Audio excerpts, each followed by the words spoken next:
Hello, everyone. Thank you so much for joining today's BIST and BIAR community meeting education session. It's very nice to have everyone tune in this afternoon. We're really excited to have our lovely guest speaker, Sarah, speak and give a talk for us today. Today's topic will be on coping with various losses with brain injury.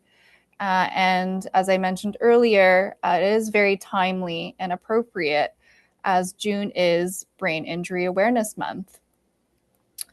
A little bit about Sarah. Sarah is a registered psychotherapist with extensive experience supporting survivors of traumatic and acquired brain injury. With a compassionate, trauma-informed, and client-centered approach, she helps individuals navigate the emotional, relational, and identity-related impacts of brain injury while fostering resilience, healing, and meaningful recovery. So without further ado, I would like to please give a warm welcome to Sarah. Thank you, Madison. So as mentioned, I am Sarah Lowe, registered psychotherapist, and I have had the pleasure of supporting brain injury survivors for almost 2 decades across frontline, rehabilitation, leadership settings, and now mostly through psychotherapy. And in my work with brain injury survivors, I've seen questions of identity and grief come up consistently and persistently, and have found that it can be a deeply common experience, yet one that can feel incredibly isolating. So, for these reasons, and I've heard some feedback from some community members that this topic is something that comes up frequently. So, I thought this would be a nice topic to explore. So often brain injury comes with confusion and uncertainty, including making sense of invisible losses, emotional changes, and the process of rebuilding one's life post brain injury.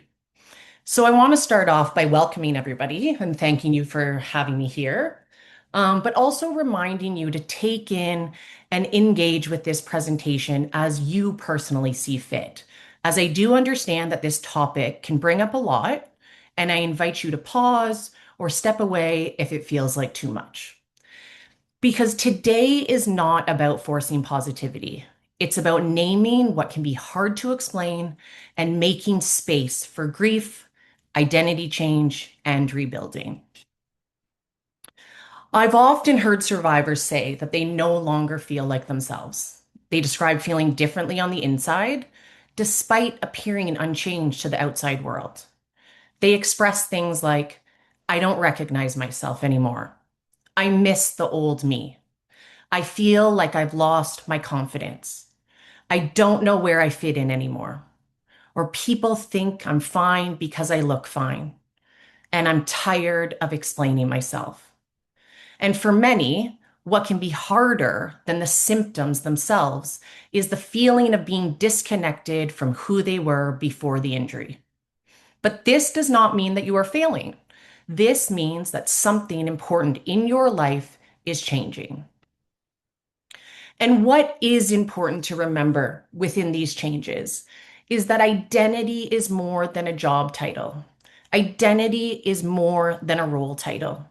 It is more than the outward characteristics or behaviors that we tend to define people by. Identity does include roles, so things like a partner or a parent, a friend, a caregiver. But it also includes your personality, funny, reliable, energetic, and your abilities, your memory, the focus, stamina, or problem solving skills. It includes your routines, which is how you spend your day or the activities that you participate in, and your relationships, how you connect with others. And it's your future, which is the life that you imagine for yourself, and your body, which is how safe, strong, and capable you feel. And when so many facets of life seem to change all at once, it makes sense that our sense of self feels threatened or shaken. But the goal is not to erase the old you or force a new identity. It is to notice what has changed and what still belongs to you. So, one of the most devastating and challenging things that I continue to hear over and over again in my work with survivors of brain injury, especially as it relates to identity, are the invisible losses that they experience. Things like loss of energy and stamina, loss of independence, loss of confidence, loss of emotional steadiness and social ease, loss of career or school plans, loss of trust in one's body or one's brain, loss of being able to do the things without planning, and loss of the feeling like the old you. And sometimes the grief of these losses is not only about what happened, but about all the small things that changed afterwards. And yes, this can be grief. Grief is not only about death or concrete or visible losses. Grief can arise from the loss of the person that you used to be or the former version of yourself. It can surface from the loss of the person that your family or your friends knew. You can grieve that old life, your old routines, the old confidence, and your old future. And the thing is, grief doesn't come all at once or at a specific time. It can show up when you least expect it, and it can come in waves over and over and over again. And it doesn't always look or feel the way that we might expect either. Oftentimes, it can look like sadness, which is something that we generally associate with grief, but it can also look like anger and numbness or anxiety. It can look like irritability and jealousy and shame. It can look like withdrawal and exhaustion. And it can also look like feeling stuck. And feeling stuck is a very common and non-linear grief experience for a lot of survivors and a challenge that comes up often in my work. This feeling of stuckness, it seems to present itself in phases throughout the healing journey. When I regularly see clients at the beginning of their recovery, the feeling stuck seems to be in things like physical pain, reduced mobility, and reduced motivation. And oftentimes, as the journey progresses, these feelings of stuckness turn to fear of injury, fear of re injury, fear of discomfort, fear of the fluctuation between successes and perceived failures. And from there, it can transfer to feeling stuck from uncertainty about one's future, the questioning of one's identity, and taking inventory of relationships, including who has stayed and who has left. But the important messaging to give to yourself throughout this process is that even though you are grateful to be alive, you can still grieve the loss and the changes that you are experiencing. Grief and gratitude can coexist. They do not need to exist as one or the other. But it's hard because not everybody sees it as such. And that can make our grief feel incredibly lonely, right? People think you look fine. They say things like, you look fine, or everyone forgets things sometimes, or things like, it could have been worse, or you just need to push yourself harder and you'll recover faster, or you really seem normal to me. And this can be especially painful from an emotional perspective because it is often difficult to put into words why certain things are no longer possible or why they require so much more effort than they once did. Symptoms can fluctuate from day to day.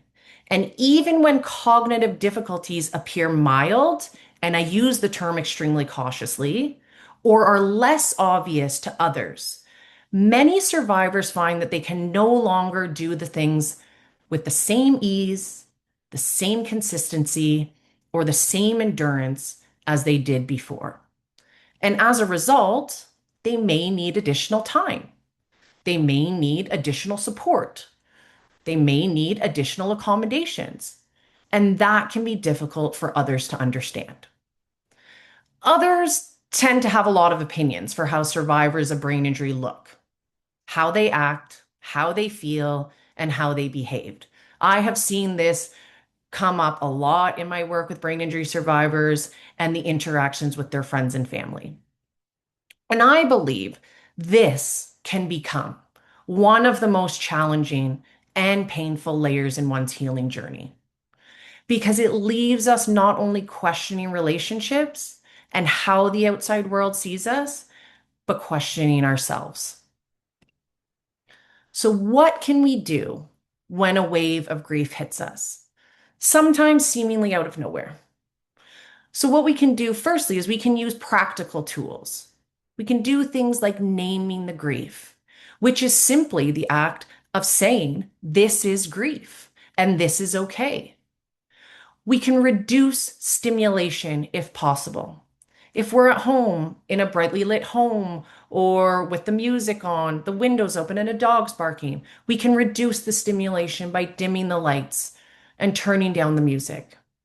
We can use grounding techniques, which include things like long, deep breathing. We can orient ourselves to the room through our senses. We can write down what triggered the grief in this specific instance.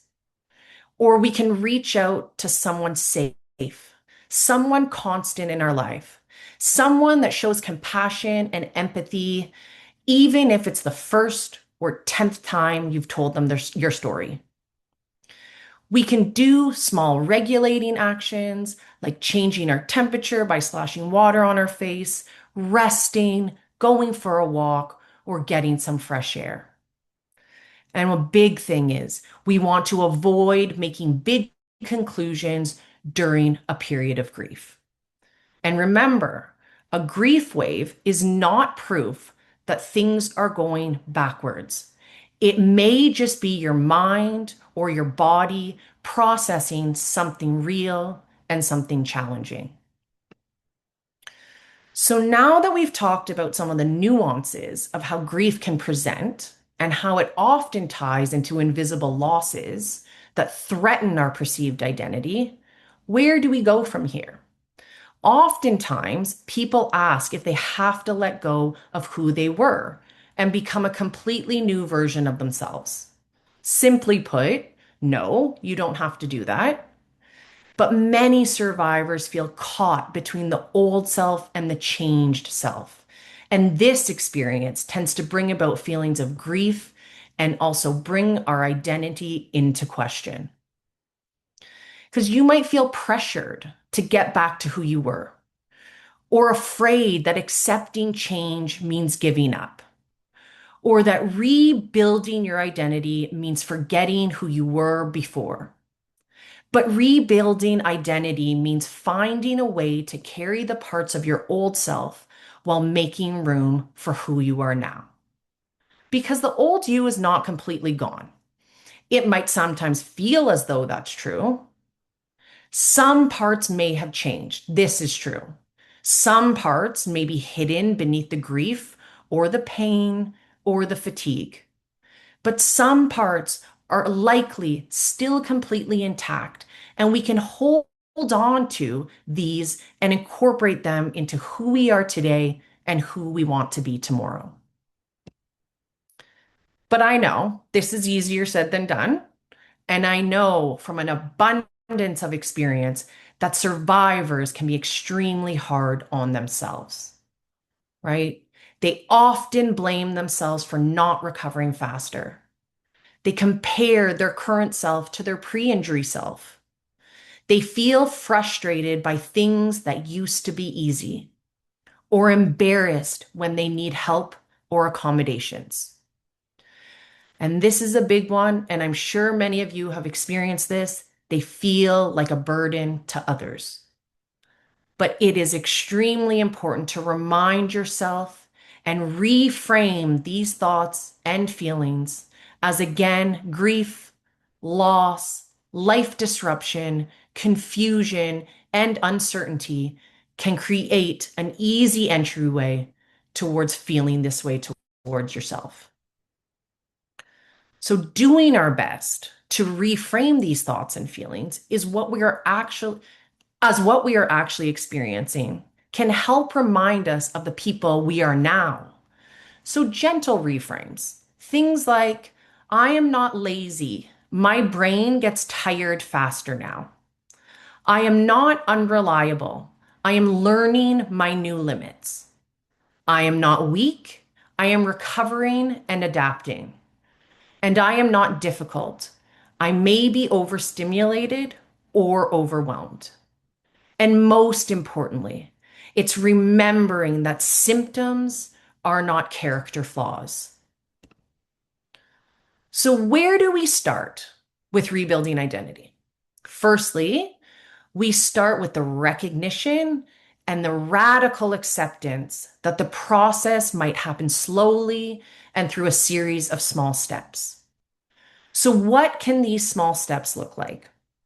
They can look like things like noticing what still feels like you, naming what you miss about the old version of you, identifying what matters most now, adjusting activities instead of abandoning them completely, and finding new ways to experience old ventures.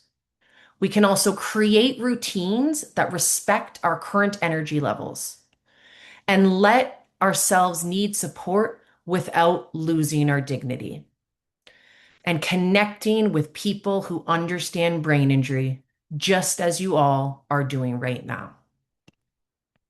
And furthermore, rebuilding identity can be especially meaningful when it is tied to and aligned with our core values. So, core values are the fundamental or guiding principles that shape how an individual behaves, how they make decisions, how they prioritize what truly matters in their life.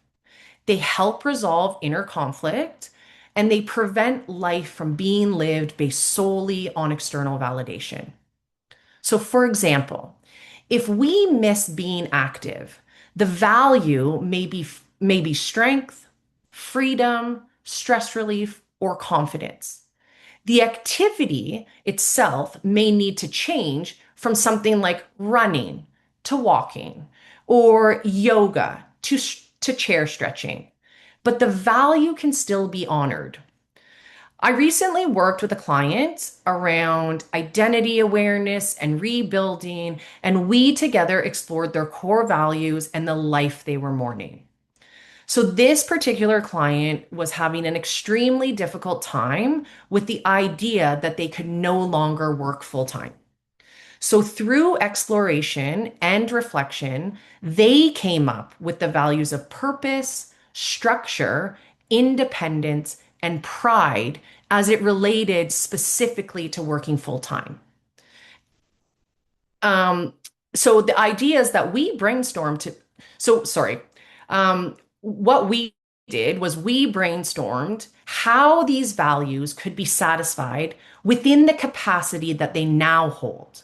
So we thought of things like volunteering, part-time work instead of full-time work, mentoring, or structured weekly routines. So the activities changed, but after the client had an opportunity to experiment with some of these things, they discussed still feeling a sense of purpose, structure, independence, and pride, even through this changed activity. So it's important to remember that we may not be able to return to all of the exact activities right away. We can begin to reconnect with what those activities meant to us in relation to our values. So I've added these next two slides or sections within this rebuilding identity umbrella, as I have found that often they play a role in the breakdown of survivors' identity and the grief that they experience. So, as mentioned previously, it can be extremely difficult to navigate our interpersonal relationships when others don't seem to understand survivors as they are post injury.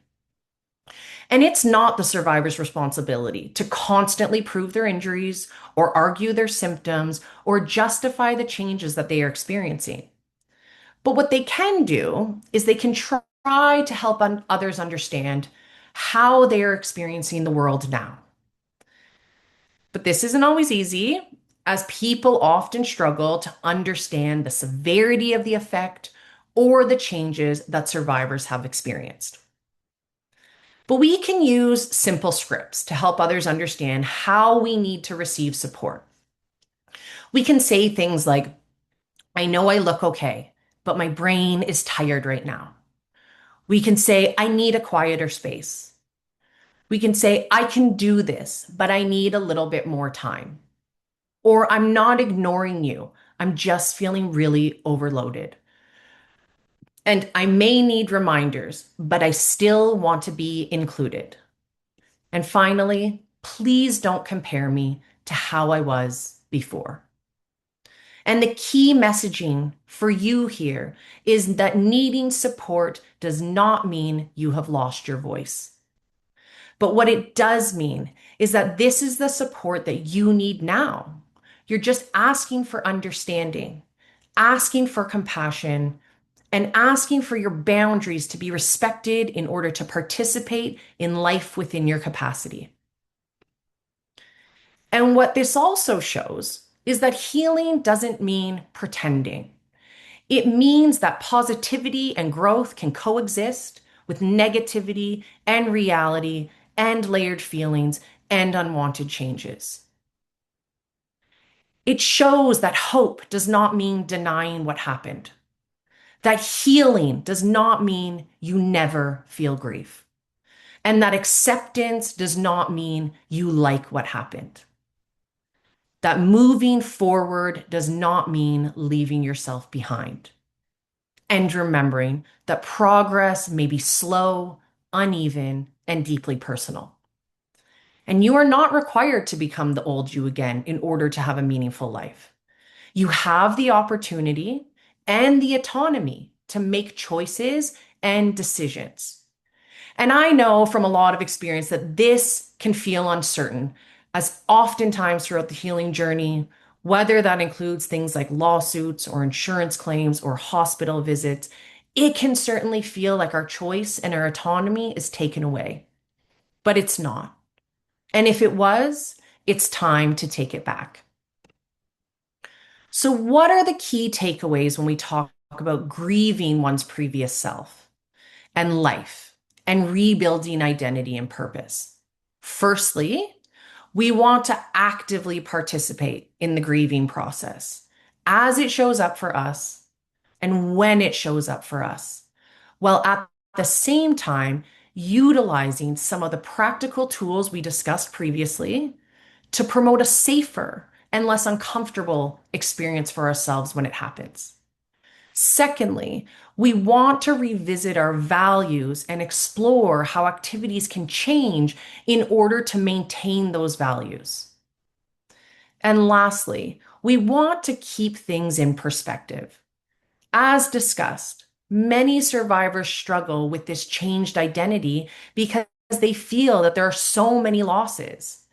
And while this is a completely normal feeling to have, let's also try and reflect on whether you have also gained anything or whether aspects remain intact but are just currently buried. And we're remembering that no one's identity remains the same forever, and it changes depending on circumstance or life experience, either related or unrelated to injury. And we're reminding yourself that there's no set standard for recovery and healing, and that everyone's journey is unique. So try to avoid what you feel you should be doing based on other people's expectations. And finally, remember that brain injury survivor is only one aspect of your identity. You are allowed to grieve what changed. You are allowed to rebuild slowly.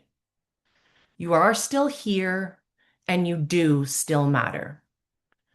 So, as we close out the presentation part of today, I just want to leave you with a little reflection prompt that you can think about now or any time it might feel good for you later. So, the overarching question to ask yourself is, what do I want to carry forward?